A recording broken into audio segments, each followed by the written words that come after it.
All right, let's get started. I want you to think of yourself as a data detective because today you're getting your very first case. We're about to dive into one of the most important skills in all of data analysis, how to properly inspect and clean your data.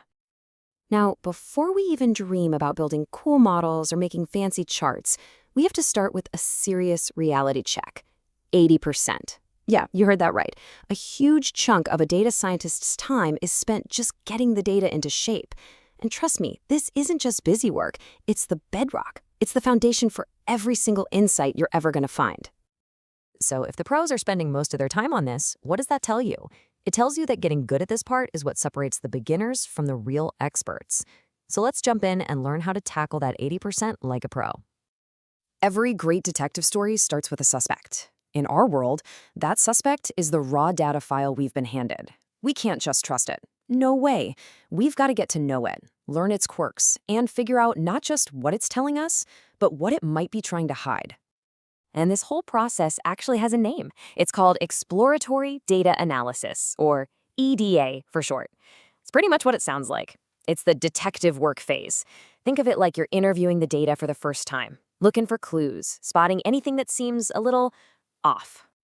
So what does our case file look like? Well, it usually comes in something called a data frame. Now, don't let that fancy name scare you. Honestly, for right now, just picture an Excel spreadsheet.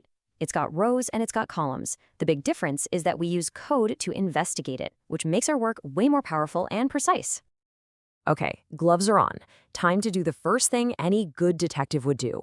Run an initial health check on the evidence. How big is this thing? What's it made of? Are there any immediate red flags popping up? We need to check its vitals. And the very first vital sign we check is, what's the center of our data? If we're looking at a bunch of prices, what's a typical price? If it's a list of ages, what's the typical age? This gives us our baseline, our sense of what's normal for this particular set of clues. Now, to find that typical value, we've got two main tools in our belt, the mean and the median. The mean is just the good old average you learned in school. Simple, right? But it has a big weakness. It gets totally thrown off by extreme values, which we call outliers.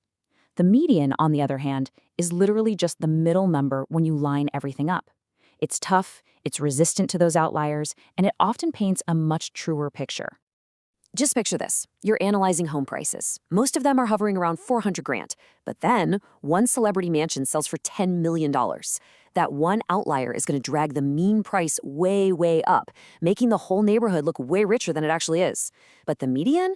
It just shrugs and stays right around that real 400K mark. It tells you the real story. Okay, so besides knowing the center, we also need to know the spread. Are all our clues clustered tightly together, or are they all over the map? That's exactly what variance and standard deviation tell us. A high variance means your data points are really scattered, which is a super important clue in itself. All right, our initial health check is done. We've got a feel for the data now. And now for the really critical part, cleaning up the crime scene. Because I'm going to let you in on a secret. Real-world data is always messy, and it's our job to fix it. These right here are the usual suspects, the data crimes you'll see in almost every case. You've got missing data, which you'll often see as NaN, that means not a number. You've got duplicate entries that can mess up your counts. You've got text that's just a total mess. And you've got outliers that are just impossible, like someone whose age is listed as 200. We have to deal with every single one of these. So let's look at a specific clue from our file. This price column. Oh man, it is a disaster. We've got dollar signs, words like price and USD, all mixed in with the numbers. There's no way we can calculate an average with this stuff. To a computer, this is all just useless text. So the million-dollar question is, how do we systematically go through all this junk and pull out only the numbers we need so the computer can finally do some math? Well, the special tool for this job is called regular expressions, or just regex for short. The best way to think about it is like the find feature in a word processor, but on steroids. It doesn't just find specific words, it's designed to find patterns in text. It's one of the most powerful things in a data detective's toolkit for sure. Now, it sounds complicated, but the process is actually pretty straightforward. First, you define the pattern you're hunting for. In this case, we'd tell it to look for numbers and maybe a decimal point. Step 2, you set it loose on your messy column to find everything that matches. And finally, step 3, you just pull out those matches and boom, you're left with a clean column of numbers.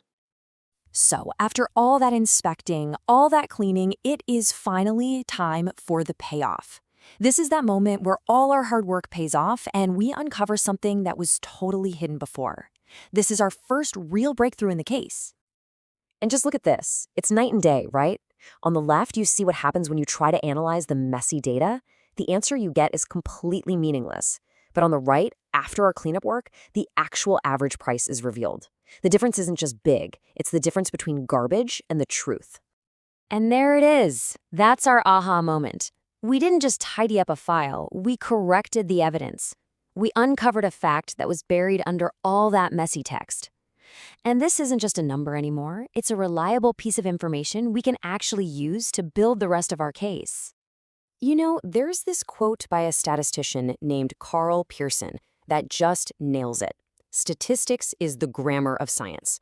Just like grammar gives rules and meaning to words, cleaning our data and using statistics correctly gives structure and meaning to our analysis. Without it, our insights are basically just gibberish.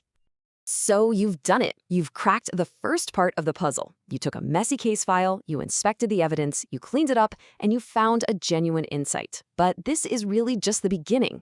The real question to ask yourself is, now that you have these skills, what other secrets is your data hiding?